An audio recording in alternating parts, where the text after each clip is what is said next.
It was my birthday, but the only thing that mattered to him was his friends. The room was full, but somehow I felt completely invisible. The smell of bacon drifted through the house, but I hadn't cooked it. Laughter echoed from the living room. I tightened my robe, heart light with hope. Maybe he remembered 62 today. Not a milestone, but still something. I stepped into the hallway waiting, just for a second. Maybe, just maybe, he'd see me and remember. But nothing. I stood there, voice caught in my throat, as Alex retold some college story with his friends. I'm curious, where in the world are you joining us from?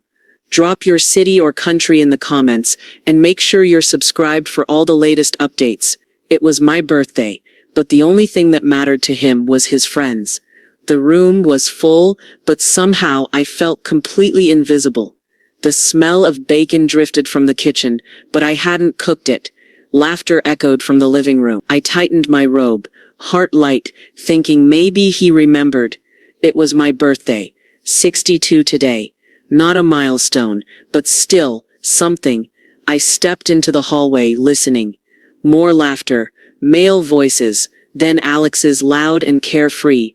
He was entertaining his friends again. 5 of them this time, all sprawled on the couches with snacks, shoes off, beer already open. It was 9 in the morning. I eyed it in the doorway, just for a second, just in case he'd see me and remember. Nothing. I cleared my throat. Morning. A couple glanced my way. One nodded, another was too focused on the video game. Alex didn't look up. He was retelling some college story, something about a prank involving a canoe and the quad. They howled like it was the funniest thing ever said. I waited longer than I should have. My hands were tucked tight into the sleeves of my robe. I thought maybe he had a plan. Maybe there was cake hidden somewhere. But when I finally spoke again, all I got was, "Mom, can you grab more napkins?" That was it. That was my birthday wish. I went to the kitchen, got the napkins, handed them to him. He didn't even look at me when he took them, just kept laughing. Back in the kitchen, I sat at the small table alone.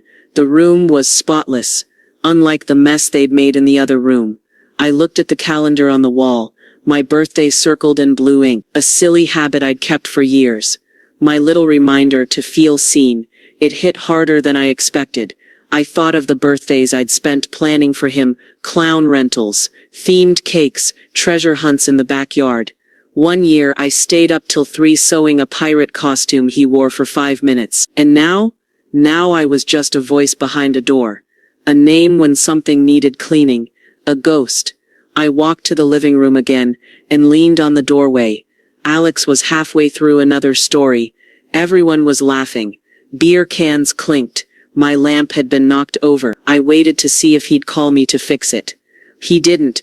I looked at his face, the way he smiled, the light in his eyes. It was joy, but none of it was for me. Something in my chest gave way. I turned, walked to the hallway, and opened the coat closet. Inside was the old photo album I hadn't touched in years. I flipped it open. A picture fell into my hand. Alex at 5, his arm around my neck, his smile missing 2 teeth. My birthday that year, he'd given me a card scribbled with crayon hearts. The contrast stung. I sat down with the album, but the laughter from the living room drowned out the memories.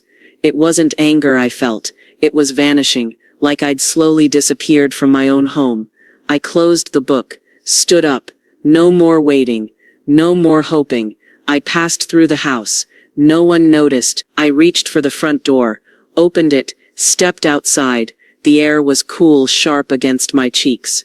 The kind of air that reminded you were still alive. I didn't know where I was going, but I knew this. I wouldn't sit in that kitchen another year. Invisible. I walked down the street without a plan, only one quiet thought looping in my mind. I refused to disappear like this. Something was about to change. I wanted to scream, but I held it in, sitting there as I felt the years of sacrifice wash over me. The sidewalk beneath my feet felt unfamiliar, though I'd walked this route hundreds of times, past the neighbor's roses, now wilted in the summer heat, past the rusted mailbox that still bore my married name, Reed, even though Tom had left over a decade ago. I hadn't changed it. Funny how I'd kept that name like it meant something, like it tied me to a life that no longer existed. I ended up at the little park near the school where Alex used to play. The swings creaked gently in the breeze. I sat down on the nearest bench, the metal cool against the back of my thigh. A group of kids chased each other on the grass, their shouts echoing through the empty space inside me. I didn't cry. Not here. Not in front of the birds and the strangers and the ghosts. Instead, I sat with the weight of it, the kind that doesn't scream but settles in your bone. I wanted to yell, to throw something, to demand that someone see me just once, but I didn't. I swallowed it like I always did. Memories rolled in, uninvited and sharp. The year I was accepted into that interior design program in Chicago. Alex was 4. I'd gotten the acceptance letter, and held it in trembling hands, barely able to breathe. But then he got sick. Some nasty virus that kept him in and out of the ER for weeks. I tore up the letter without telling a soul. I never applied again. The day I was offered the manager role at the bookstore, the first time someone actually saw my potential, I turned it down because the hours would clash with Alex's after-school pickups. He needed stability. I told myself, he came first. Always. His father didn't make it easy. Tom flitted in and out, always with an excuse or a new girlfriend, who didn't want kids around. I became everything. Mom, dad, nurse, tutor, chef. I gave so much of myself, I forgot what parts were originally mine. And now, I was a footnote in my own story. I watched a little boy help his sister back onto the slide. She'd fallen and scraped her knee. He didn't laugh or run. He stayed with her, held her hand. That image cracked something open. Why didn't my son see me like that?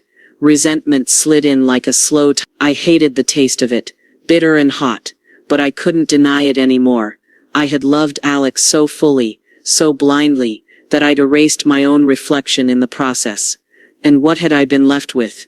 A son who couldn't look up from a story long enough to say happy birthday. I used to think that motherhood meant sacrifice, that good mothers gave without asking, without expecting anything in return. But maybe I'd misunderstood. Maybe love wasn't about losing yourself. Maybe it never should have been.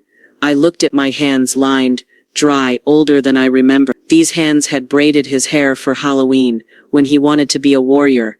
These hands had packed peanut butter sandwiches into 100 lunch boxes. They'd held him through fever dreams, and breakups and college rejections.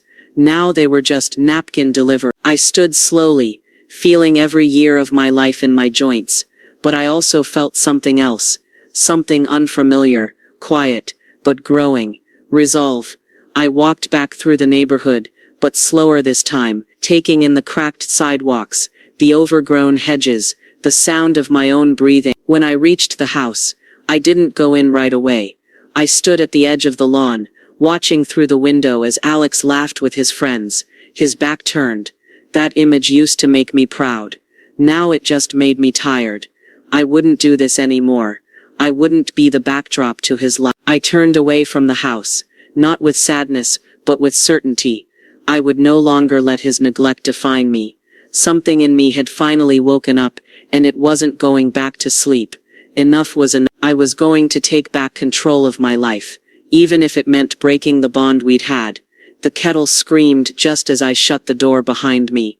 I hadn't even realized I'd filled it earlier. The sound pierced the quiet like a warning, but I let it boil over before turning the burner off. The house was empty now. Alex and his friends had gone out, probably brunch, or beers, or whatever boys in their 30s still called catching up. I stood in the middle of the kitchen, listening to the tick of the old clock above the stove. Everything looked the same, but nothing felt familiar anymore. The quiet wasn't peaceful, it was loud. It forced me to hear things I'd buried for years. I sat down at the table with a mug I didn't want, and stared at the wall, not through it. At it, like it might crack open and give me an answer. What would it look like? Really look like, if I stopped waiting for things to change and made the change myself? What if I stopped asking for a seat at a table I built? The thought came out of nowhere, and it didn't leave. What would it look like, if I simply left? Not in anger, not slamming doors or throwing accusations, Just a quiet, firm no more. I closed my eyes and imagined it. Me in a little apartment, filled with soft lamps and yellow flowers and no piles of sneakers by the door. A calendar filled with museum trips and pottery classes, and dinner with friends. Not his friends. Not his schedule. Mine. I imagined waking up and making breakfast, without someone asking if there were eggs or why the oat milk had run out. I imagined music playing that I liked. Johnny Mitch, Nina Simone. Not Alex's blaring podcasts. I hadn't dared to dream that way in years. It wasn't anger anymore. It was hunger. And underneath that hunger, excitement. Could I really do this? Could I walk away, not from him, but from the version of myself that only existed in his shadow? I stood, my body moving before my thoughts caught up. I went to the hallway closet, dug past old coats, boxes of Halloween decorations, a slow cooker I hadn't used in 6 years. Behind it all, I found the suitcase, the green, the one I'd brought home when Tom left, and I stayed at my sister's for 2 weeks because I needed air. I dragged it out, laid it on the bed. My hands shook as I opened it, but not from fear, from clarity. I didn't need to run. I just needed to step outside of the cage I'd built out of love and duty and habit. And maybe, just maybe, Alex needed to see who I was without the title of mom stitching me to him like an apron string. He didn't know me. Not the girl who used to paint wild abstracts on her bedroom wall. Not the woman who once dreamed of opening a bookstore cafe with jazz on Fridays and fresh pie on Saturdays. That woman had been buried under years of laundry and late-night worry and giving. But I remembered her now.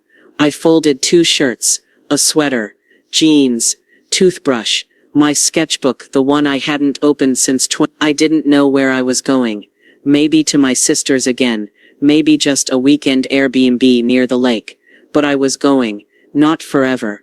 Not unless it felt right. But long enough for Alex to feel the absence. Long enough for me to feel me again. The suitcase clicked shut. I placed it gently by the front door. Heart steady, mind clear. Tomorrow I would leave and everything would change, whether Alex was ready or not. I looked at the house, then the yard, and the idea came to me. What if I didn't need to depend on him anymore?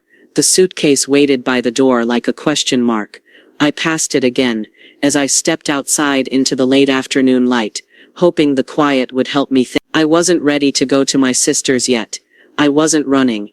I was reclaiming. But where was I supposed to reclaim to? The air smelled of cut grass, and summer fatigue. I wandered to the edge of the driveway, drawn by a sudden silence from next door. The estate had been empty for over a year now. Ivy crept around the porch posts, like lazy fingers. The shutters hung crooked, one nearly falling off. But the bones of it, the lines, the frame, the wraparound porch, it was beautiful. A little tired, but full of potential. Like me.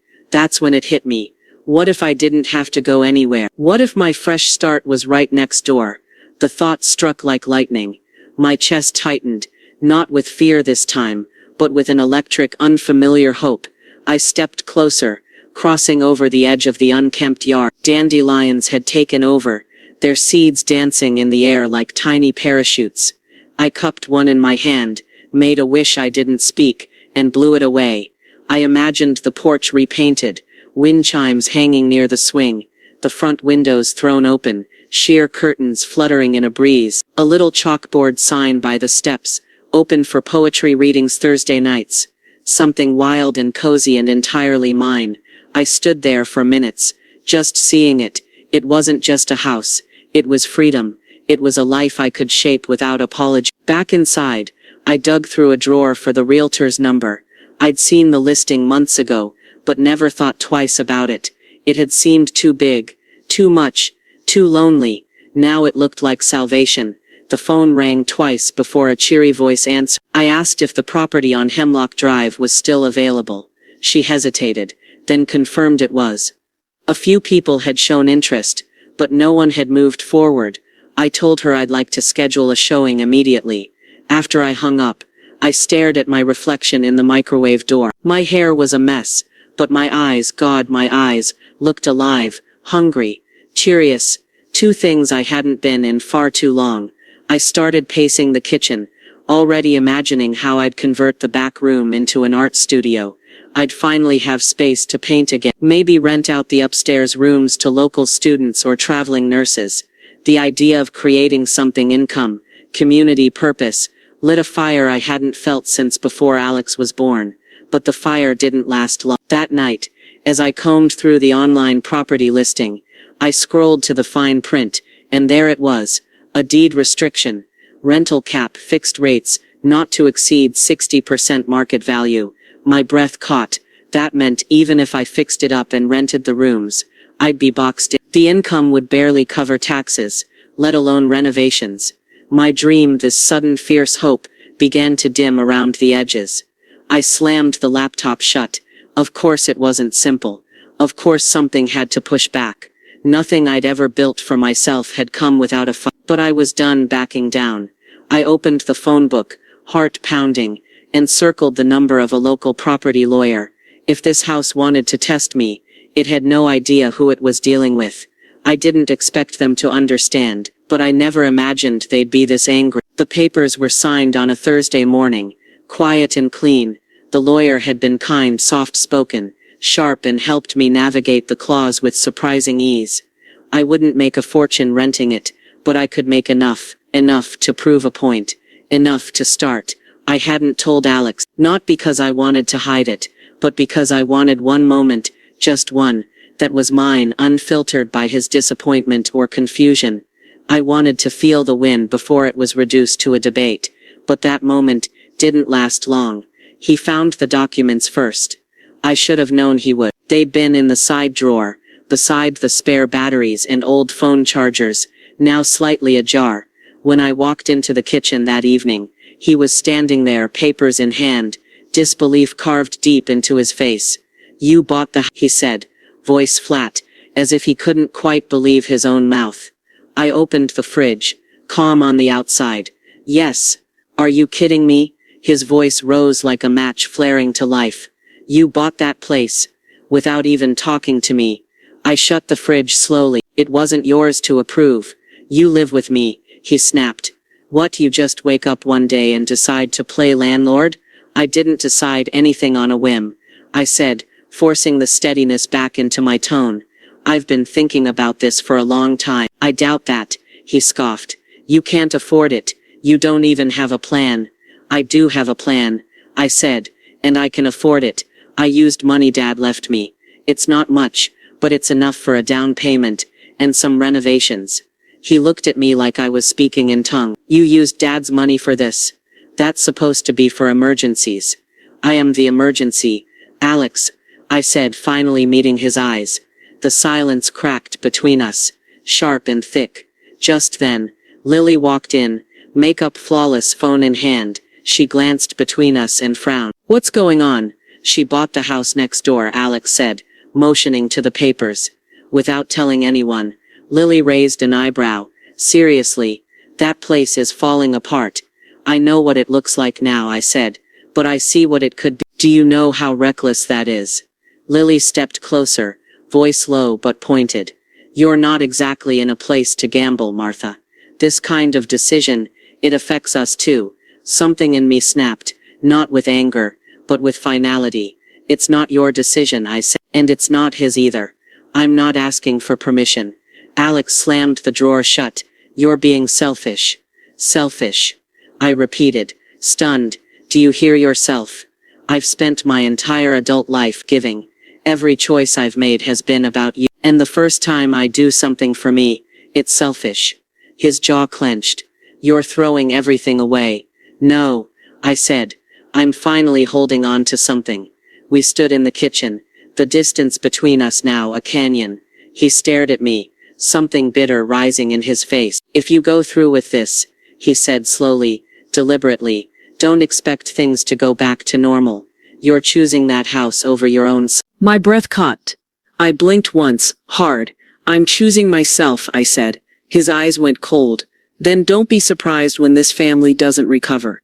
Sell the house, or you lose me too." I thought I was done with being controlled. But now, it felt like I was being cornered from all sides. The envelope came 2 days later, Thick paper, embossed header, formal tone. I held it in my hands like it might catch fire. Law Offices of Marston and King. It read. My name was typed cleanly across the front. No return address, just wait and warning. I opened it slowly, afraid of what it might say, but too exhausted to pretend I didn't know.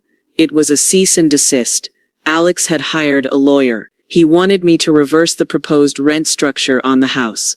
Technically, it wasn't illegal. My plan fell within the boundaries of the clause, but the letter was clear. The actions taken by Martha Reed may be construed as a threat to the well-being and financial interests of her immediate family and dependents. My throat went dry. Family and dependents. Alex had put that in writing. I sat down hard on the living room couch, letter trembling in my lap, the same couch I used to hold him on when he was 3 and afraid of thunderstorms.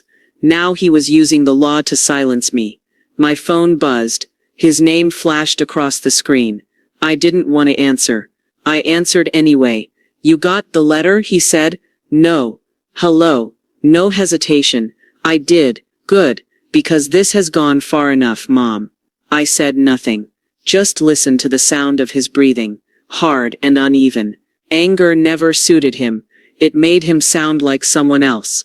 You're tearing us apart, he said. You don't even see it, do you? You're destroying this family dynamic for what, a vanity project? I flinched. It's not vanity. Then what is it? Some midlife rebellion? It's my life, Alex. I'm allowed to want something of my own. Not if it costs me everything, he snapped. Do you think Lily wants to raise a family next to a rotating cast of strangers renting rooms? Do you even care how this affects us? My chest tightened. I could feel the tide of guilt rising, like it always did. The pull to retreat, to make things easy again, to smooth over his discomfort at the expense of my own peace. I care, I said quietly. But I won't undo what I've built just to make you comfortable. Silence. Then colder. Then don't expect this to end quietly. He hung up. The phone slipped from my hand and clattered onto the floor. I didn't move to pick it up. I stared at the window, the view of the overgrown yard next door barely visible through the afternoon haze. That house, the one I'd dared to dream about, suddenly felt a million miles away. I was tired, more tired than I'd felt in years. Not the kind of tired that a nap could fix. The kind that settles in your soul when you're made to choose between who you love and who you are. I thought of pulling the listing off the market, of calling the lawyer and walking it all back.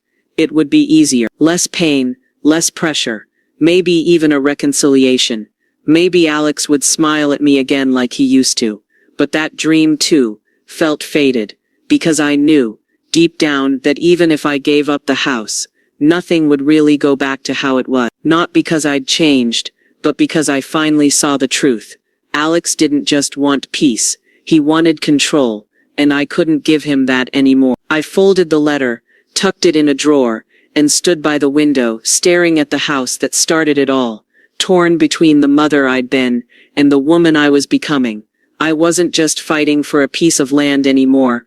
I was fighting for my life. The sound of hammers echoed across the lawn at dawn, sharp and rhythmic, like a heartbeat. My heartbeat. I stood barefoot on the porch, coffee in hand, watching 2 workers measure the porch beams, their breath visible in the cool morning air. The house was finally coming to life. So was I. It started slowly, first with a deep cleaning dust that had buried itself in the wood, cobwebs spun like curtains in corners. Then paint, then light. Room by room, the house opened up like a story I'd long forgotten how to read. I chose every color, every tile, every piece of hardware, not because I had to, but because I could. For the first time in decades, I didn't ask for approval. I didn't wait for someone to say yes. I made the decisions. I lived them. There was something intoxicating about it.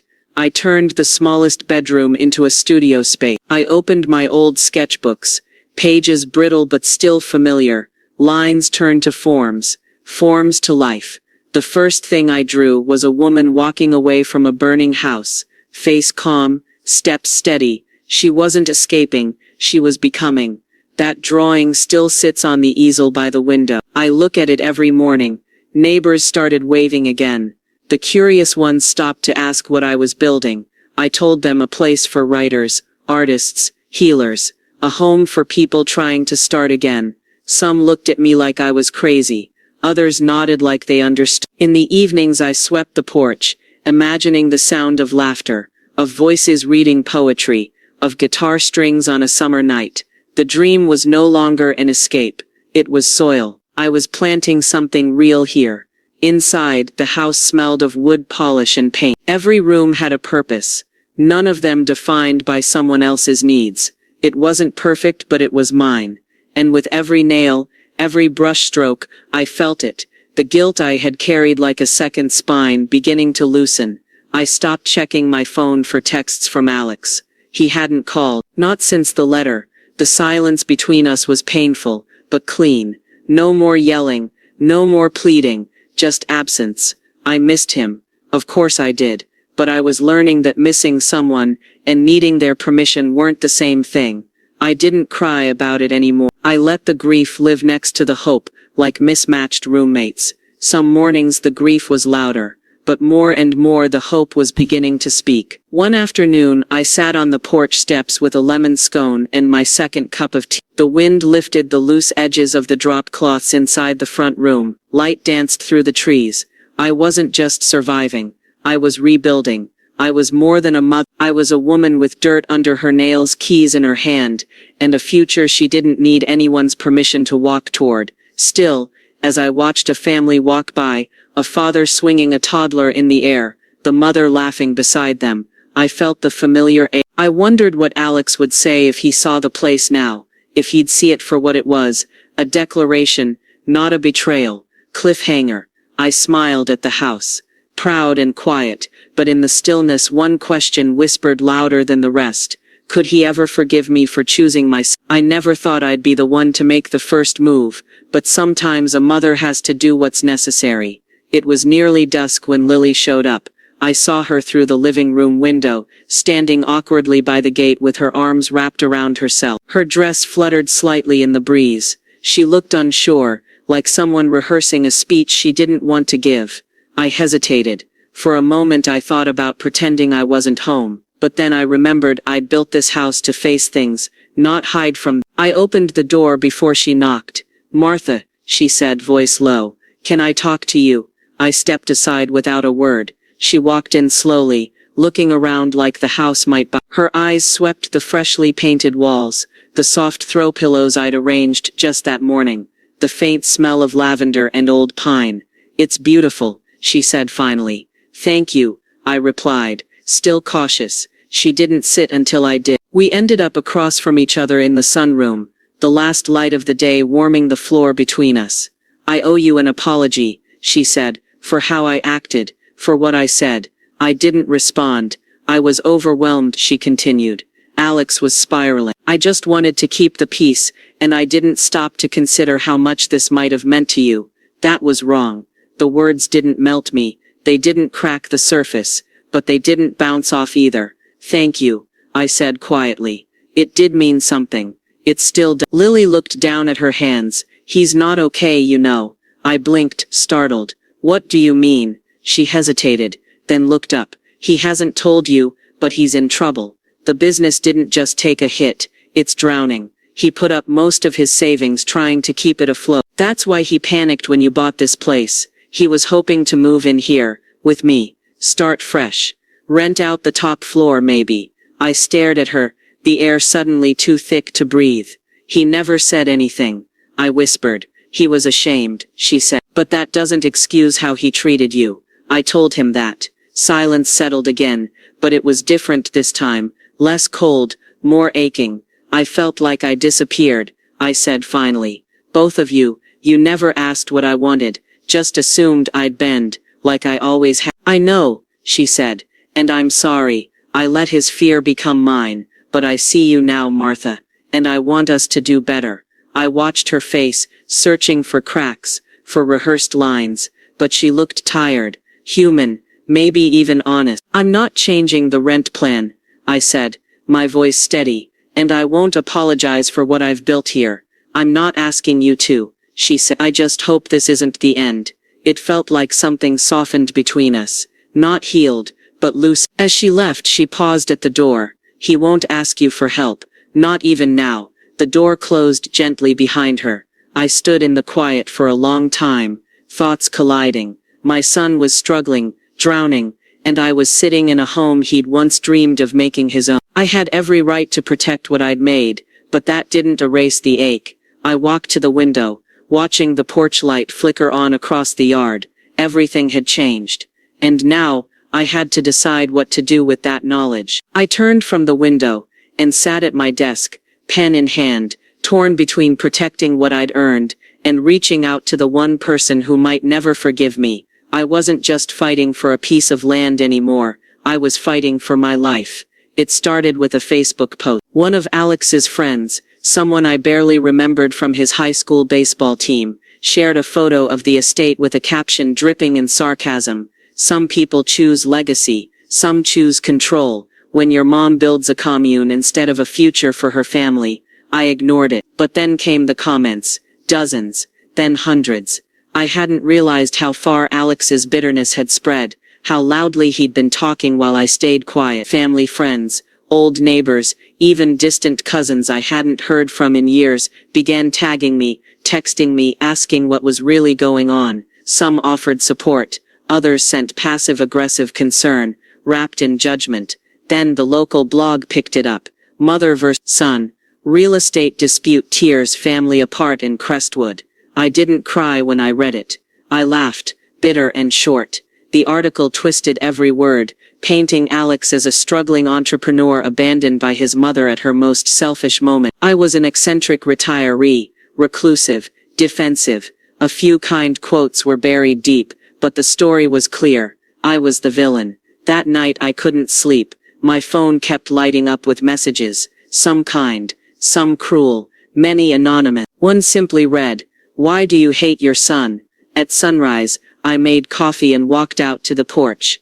I sat quietly, watching the wind stir the branches. Then for the first time, I posted something of my own. It was a picture of my hands, paint-stained, calloused, strong. And the caption, "I raised a son. I sacrificed my dreams for him. Now I am choosing myself not out of hate, but love, for him, for me, for the woman I used to be. I'm not sorry." Within hours it had been shared more times than I could count. The responses poured in, messages from women in their 50s, 60s, even 70s. Some said I gave them courage. Some shared their own stories of silence, of invisibility, of finally saying no more. A few even drove by the estate, leaving little notes in my mailbox. One simply said, "Keep building. You're not alone." Still, the pushback continued. Alex started giving interviews, small podcasts, online forums. He spoke with charm, masking his bitterness in polished words. He painted me as someone who'd lost her way, whose stubbornness was hurting everyone. And just when I thought I'd found my footing, another envelope arrived. From the zoning board. A formal notice. The house's intended use was under review. Apparently someone had filed a complaint. Unpermitted commercial activity in a residential zone. I didn't need to guess. I sat with the letter under my porch light, heart heavy but no longer broken. This wasn't about zoning. This was about control. Again, but I wasn't that woman anymore. The one who apologized for existing too loudly. I had built this space, from nothing, from ashes, from hope, and I wasn't going to give it up, because my son couldn't make peace with my independence. Still, the fear crept in. If the zoning board ruled against me, I could lose the ability to rent the rooms, lose the income, lose the entire dream I'd just begun to take. I looked at the house lights glowing, porch swept, the air filled with the scent of fresh paint and pine. This wasn't just a building, it was a line in the sand. I stood and walked inside, zoning letter in hand, and whispered to the empty hallway, "How far am I willing to go to keep what I've claimed?"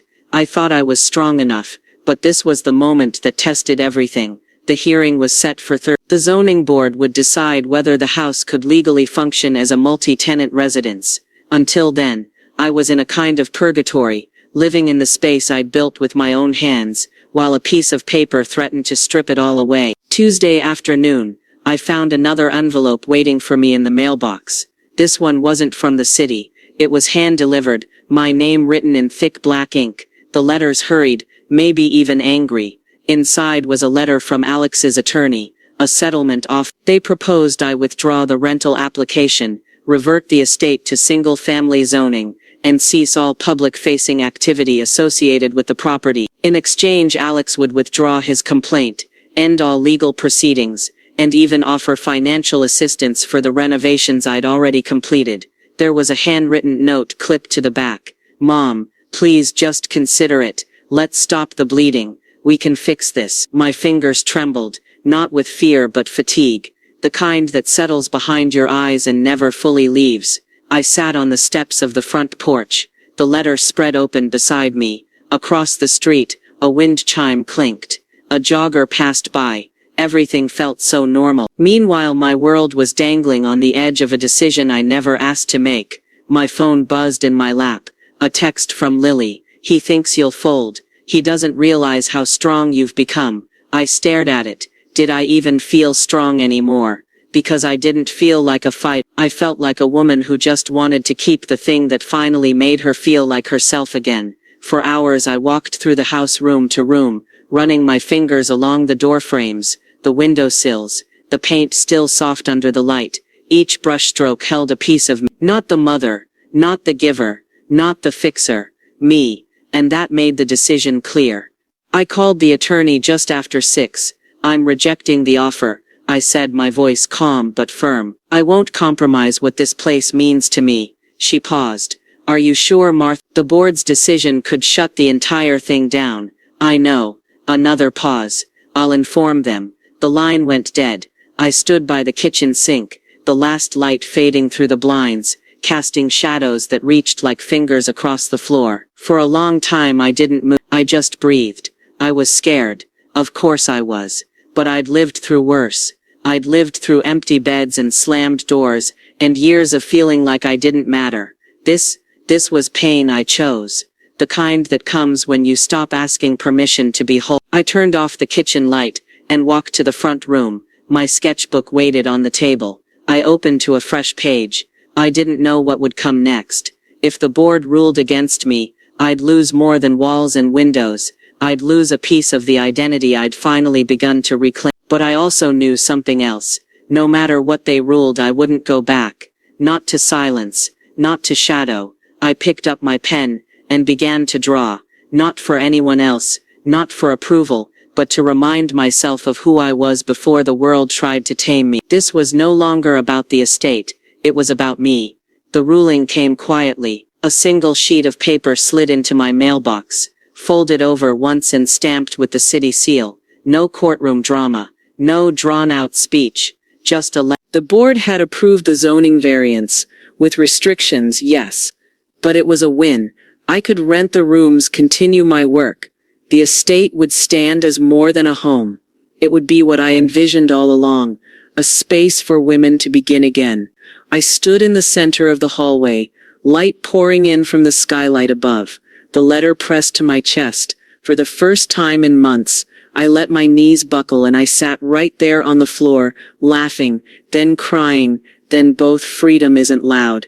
It's not fireworks or grand speeches. Sometimes it's a quiet breath, in a quiet room. And I had earned every inch of it. The tenants came slowly, carefully, women who had once folded themselves into the corners of their own lives. A retired teacher trying to write her first novel. A nurse who left an abusive marriage. A widow learning how to live without apology. I listened. I poured tea. I opened doors. One afternoon I found myself leading a journaling circle in the garden. 6 women, all older than 40, sat around a wrought iron table beneath the magnolia tree. The breeze carried the scent of rosemary and lemon balm. We weren't fixing each other. We weren't even solving anything. We were telling the truth out loud. And that was enough. The rent helped. I wasn't rich, but I was steady. I covered my bills. I even started saving. And with each small deposit, I felt the shame I'd carried around money, around asking, around depending, begin to dissolve. I started painting again. Not for show, just for me.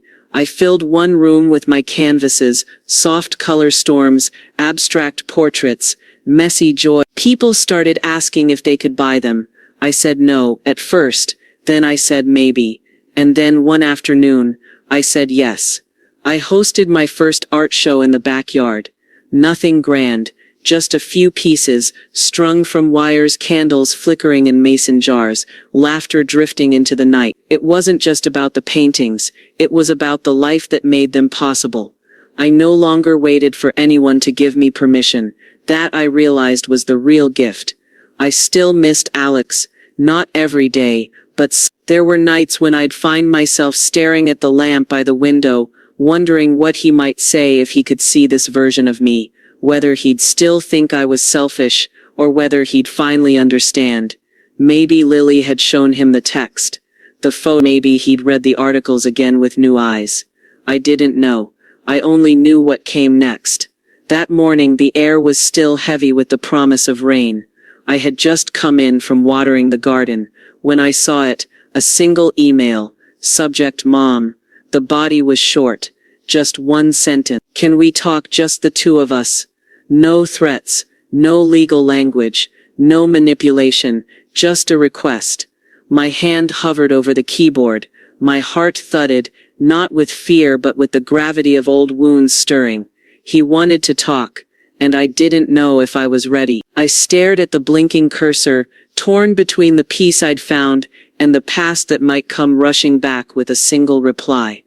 I'm not going back, I said aloud as I looked at my new life. I didn't reply right away. I let the email sit for a day, then I watched it like someone watching the sea for signs of a storm. Every time I opened my inbox, there it was, just one line, quiet and pulsing with unspoken things. Can we talk, just the two of us? On the third morning I wrote back. Yes. Friday at 2, my house. 1 hour. That was all I gave him. My terms. Friday came with a hesitant sun and the smell of honeysuckle drifting through the kitchen window. I wiped down the table even though it was already clean. I boiled water for tea. I wasn't sure he'd drink. And when the clock struck 2, I opened the door before he had a chance to knock. Alex stood there, hands jammed into his pockets, looking older than the last time I saw him. Not tired, worn, like a man carrying too many things he didn't know how to put down. Hi, he said softly. Come in. He stepped inside, looking around like he was seeing it for the first time. Maybe he was. The paint was brighter, the furniture softer, the air lighter. Everything felt like it belonged to someone who had chosen her own life.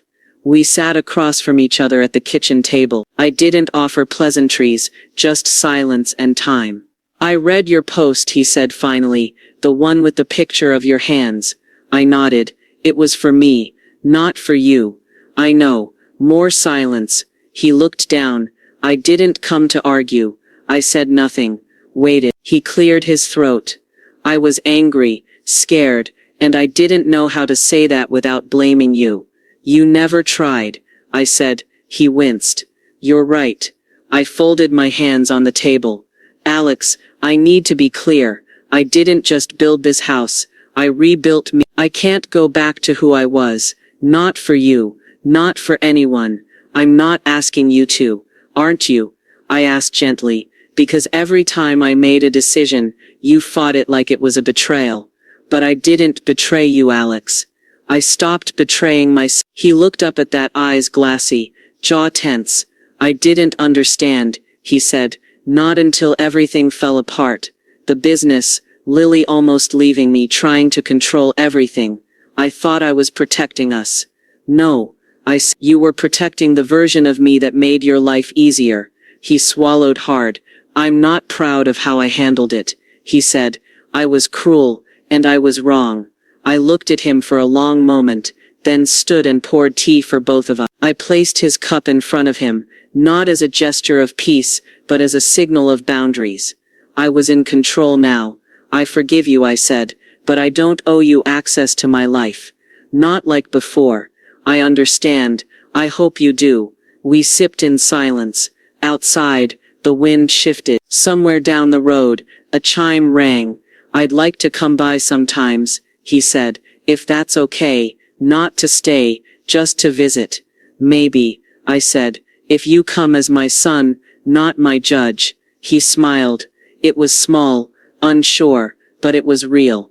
I miss you, he whispered. I miss who we could be, I replied. He nodded. When he left, he hugged me. Not tight, but carefully, as if the old wounds were still tender, which they were. I watched him walk down the steps, and out into the street. I didn't cry. I didn't collapse. I just breathed. Later, I sat on the porch, sketchbook in my lap. The sun dipped low, staining the sky with orange and lavender. I had survived the storm, but something inside me still stirred, because even after the apologies, after the quiet return, one question still pulsed beneath it all. Was this the beginning of healing, or just a new way to keep me small? Let's start over, Daniel said. But I was no longer the woman I was before. He called it a fresh start. Daniel arrived on a Wednesday morning, unannounced but not unwelcome. He stood on my porch, with a bakery box in one hand, and a thin binder in the other. Cinnamon rolls, he said, and something else I want to show you. I raised an eyebrow. You know I don't eat sugar. He smiled. They're for the tenants. Smart move. I let him in, and we sat in the sunroom. The estate had grown into something I barely recognized. Quiet laughter down the hall, music drifting from the garden, a tenant's bike propped against the porch railing. A house, no longer haunted, but humming. He handed me the binder. Inside, charts, projections, a business plan. I want you to consider something, he said. I'm launching a new platform, consulting, investment support for women-led startups. It's small for now, but it's clean, and I want you to be part of it. I looked up sharply. Why? Because I've watched you build something from nothing. Because you know how to lead people who've been told they're too much, or not enough. And because I want to do this with you, not around you. My fingers rested on the binder. It didn't feel like a trap, but I'd been wrong before. You said that before. I said, that you wanted to fix things. I don't want to fix you, he said quickly. I want to learn from you. That's different. There was something in his eyes that hadn't been there before. Not guilt, not pity, respect. I set the binder down. I'm not giving up the estate, I said. Wouldn't ask you to. And I won't change who I've become, just to make this easier for you. He nodded. You should. We talked for an hour. Then too. About business. About life. About the parts of us that had grown stubborn in silence. The partnership offer wasn't a lifeline. It wasn't even redemption. It was possibility. Still, I didn't say yes. Not yet. That night, I stood in my studio, brush in hand, a canvas waiting. I painted wide, sweeping lines, blue, then gold, then red. It was messy, bold, alive. The house was quiet except for the wind, nudging the windows. Daniel had changed. Maybe. Or maybe I was just finally able to tell the difference between control and collaboration. I glanced at the binder on my desk, still unopened since he left. The numbers didn't scare me. What scared me was what I couldn't see, the threads between old patterns and new intention. If I joined him, would it mean progress? Or just another version of compromise, dressed in a cleaner suit? I opened the window, let the air in. The garden below glowed under moonlight. One of the tenants laughed softly. I smiled, closed my eyes. I wasn't who I used to be. I didn't need permission to succeed. And I didn't need a partner to define what success looked like. Still, the thought lingered. Could this be a step forward, or a gentle detour back to everything I'd fought to leave behind? I reached for the binder, heart steady, breath deep, ready to read, but not yet ready to decide. I've never felt more at peace, I thought as I looked around at everything I'd built. The sun was just beginning to rise, casting soft light through the stained glass window in the front hall. It had been a gift from a former tenant, a design of wildflowers and open sky. I stood there barefoot, tea in hand, and watched the colors shift across the hardwood floor like slow-moving brushstrokes. I didn't open the binder, not that day, or the day after. Instead, I kept building. The estate was thriving, every room filled, not just with people but with purpose. Women came and went with stories heavier than their luggage, some bruised, some just lost, but each one left standing a little taller. I didn't fix them. I didn't try to. I gave them space, a safe place to begin again. I knew how precious that was. Daniel came by occasionally, not often, just enough. He respected the house, the energy of it. Sometimes we talked business. Sometimes just sat in the garden and listened to the wind pass through the lavender. It wasn't reconciliation, not in the way people think. It was recognition of change, of boundaries, of respect. I didn't need his approval, but it meant something to know he saw me now as I was. I began hosting monthly salons, nights filled with poetry, soft jazz and stories told without shame. Women from the neighborhood came. Some brought, a few brought silence, and left with something lighter. I'd sit on the porch afterward, watching the last candles burn out, and think, this is what I was meant to do. I wasn't just painting again. I was teaching. A local community center invited me to lead a creative workshop for women over 50. I said yes before they finished the sentence. It felt natural, like breathing. Like all the years I'd spent silenced were now rising, as fuel for something larger than me. One afternoon, after a workshop, a woman named Beverly pulled me aside. Late 60s, sharp blue eyes. I thought it was too late, she said, to start over, to matter again. It's never too late, I told her, but you have to be the one to say you're ready. She squeezed my hand like she was holding on to that truth for dear life. Back at the estate, I planted wildflowers in the front yard. Not neat rows, just scattered, unpredictable beauty, a reflection of everything I'd become. I no longer counted how many days had passed since the last email from Alex. I no longer worried about what he thought of me. Our conversations, when they happened, were careful but kind. No landmines, no old traps. I wasn't his caretaker anymore. I was my own, and I'd never felt more at peace. That night, as I cleaned up from another salon, I found a note tucked under a tea tray. Have you ever considered expanding this? No name, just a card.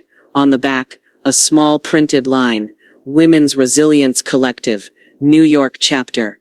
I stared at it for a long time. It wasn't just an idea. It was an invitation. I held the card in my hand. Heartbeat steady, a single thought blooming in my chest. What if this was only the beginning? This is just the beginning, I whispered as I looked at everything I had achieved. The wind rolled gently through the orchard as I stepped onto the porch, clipboard in one hand, coffee in the other. The air smelled like rain on soil, and lemon balm crushed beneath someone's shoe, earthy, alive. Behind me, laughter echoed from the kitchen. Someone was trying to bake bread from scratch again. I made a mental note to warn them about the temperamental oven. The estate no longer felt like a project. It felt like home, and not just for me. For the women who found their way here, each with a past heavy enough to break a back, but not a spirit, their stories wove through the walls now, not as ghosts but as roots. We were no longer just healing, we were blooming. I walked the gravel path toward the garden shed, passing a chalkboard that listed the week's activities: storytelling circle, a pottery demo, a jazz night in the back barn, all dreamed up by the women who lived here. This was no longer just my house. It was inside the shed. I found the box where I kept business cards and brochures. The new one rested on top, fresh from the printer, pale blue, with gold foil lettering. The Reed Collective, a retreat for women who begin again. Founder and director Martha Reed. I ran my finger along the edge. I'd said yes to the Women's Resilience Collective in New York. Not to move, but to model. They'd help fund a second location. One of my tenants, a quiet woman named Joy, who used to flinch when the phone rang, had offered to lead it. She wasn't quiet anymore. I smiled to myself and stepped back into the light. Daniel's car was in the driveway. He was in the back, helping string lights for the next open house. He still didn't live here. He never asked, but he showed up when it mattered, with tools, with time, with questions that started with how can I help instead of why didn't you? We'd come to a kind of peace, not perfect, not polished, but on. That afternoon, I stood before a small group of community leaders in the barn, presenting the vision for the next phase: vocational training, microloans for women leaving shelters, weekend mentorships for teenage girls. Every word I spoke felt like it belonged, not just to my voice, but to my purpose. They clapped. Some cried. When it was over, one of them, a stern woman with thick glasses and a clipboard of her own, took my hand and said, "You're not just building homes, Martha.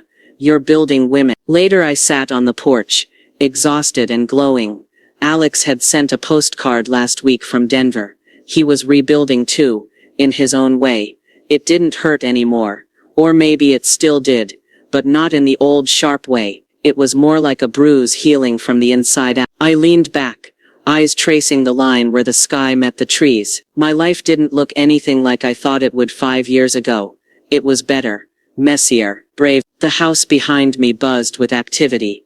A blender whirring, someone hammering a nail. The quiet hum of life, continuing without permission or apology.